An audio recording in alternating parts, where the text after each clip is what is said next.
आजकल तो लोग अपनों पे इस तरह फिदा नहीं होते।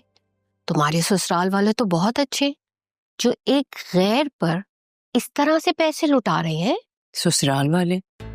हद हो गई खाला।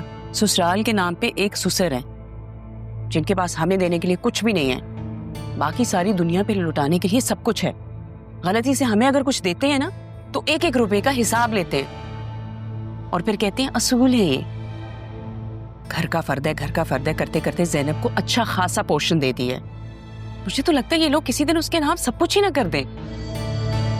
खून मत जलाओ, अदील को काबू में रखो,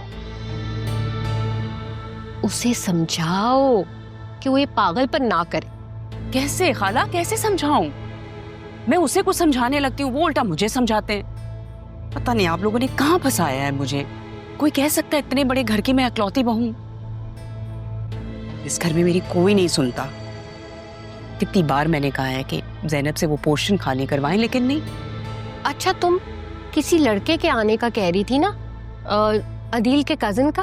आई डोंट नो खाला, मुझे कुछ नहीं पता। आपका दामाद मुझसे सीधे मुंह बात नहीं कर रहा तो मैं क्या पूछूं उसके रिश्तेदारों के बारे में। अच्छा देखो, कुछ तो पता करो।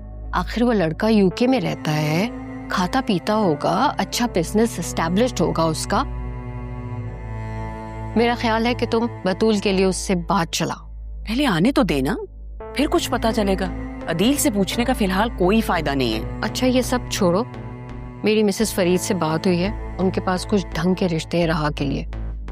राह की बात करके उसे यहाँ से फारिग करो। ये ढंग के रिश्ते बताने के लिए आपने कितने पैसे दिए हैं? तो क्या करूं, अपनी भांजी और उसकी बेटी के लिए मुझे इतना तो करना पड़ेगा ना।